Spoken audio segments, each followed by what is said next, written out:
Now, I am not going to make my guests here roll for initiative, but we are talking about Dungeons & Dragons Honor Among Thieves today, with stars Chris Pine and Michelle Rodriguez, and directors John Francis Daley and Jonathan Goldstein. Welcome, guys. Thanks so much for joining us today. Thanks for having us. Yeah, and so we've seen a little bit of this movie so far. You know, we've seen some trailers. We have an idea of what's about.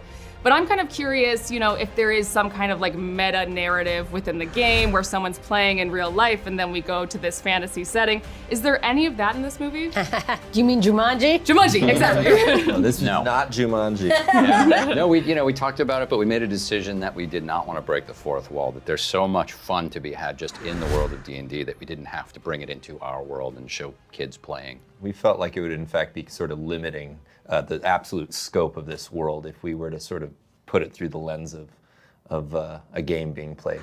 All right, so just straight fantasy adventure. I like Absolutely. it. Yeah. But on that note, you know, you are still adapting, you know, a game. So I'm kind of curious if fight scenes kind of adhere to like D&D mechanics where Michelle might only have like 2 or 3 raged barbarians a day or something. Do they have to deal with that? You know, we definitely played by the rule of cool when it came to how much we adhere to the game mechanics. You know, very often I think we do have a lot of turn-based action, and all the spells and monsters and creatures that they come across are authentic to the lore, but we definitely took some liberties to give you the most action-packed fun that we could. Watching actors rest between attacks isn't the most fun thing. It's a very D&D thing for you to say, though, the rule of cool. And I did notice in the trailer that there was a druid turning into an owlbear. Was that a rule of cool situation? Very much, yeah. I mean, we kind of took our role as the dungeon masters of the movie, and we had to decide, you know, are we going to hold hard and fast to certain rules, or are we going to take liberties as we would if we were playing the game? And Michelle, in the other major franchise that you star in, obviously you work with Vin Diesel, and we're all aware that Vin is a huge D&D fan. So did you tell him before you took the role in the D&D movie? Absolutely. You know, I remember the first time I like hung out hard with Vin, and he opened his closet, and he showed me the whole closet from top to bottom. I'm talking about like 5 feet of just Dungeons and Dragons books. And I was like, oh, okay, you're no joke. You're like a full-on dungeon master. Yeah. And he's like, yeah. And I'm like, whoa. Now I get where all the creativity comes from. Yeah. Because, you know, to be fair, like this game is fantastic for the imagination. I mean, it just really works that muscle. And if you ever want to be a writer or a creator of worlds, like this is the best way to dive into that, I think.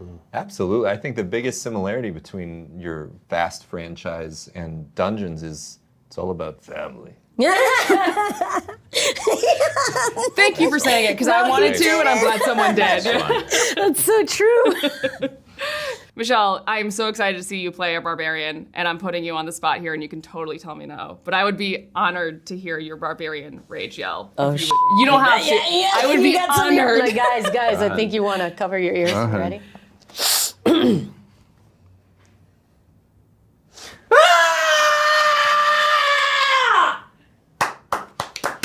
That was the best thing that's ever happened to me. Thank you so much. Were you rolling on that? God, if we missed that, My voice is going to go if I have to do that again. Like, did you practice that a lot? Because I just put you on the spot and you just whipped it out. Channels. That's what's always so. Yeah. She's holding it back most of the time. Yeah. Oh, that's like the natural state. The biggest challenge is holding it back. And kind of like a play on the who would you invite to your dinner party question. If you were going on a real life D&D-esque fantasy adventure, who would you want in your adventuring party? I definitely want Chris in my party because he's super creative and entertaining. If I want a good laugh, you know what I mean, during a campaign, I know he's going to hook it up. Good. Yeah. That's sweet. Yeah, I'd invite myself. Well, you should say that. So you go alone. Yeah. You're a party of one. Great party, by the way. Well, I would mean? I would invite John because Oh, wait a minute. Coochie girl! I don't go anywhere without this.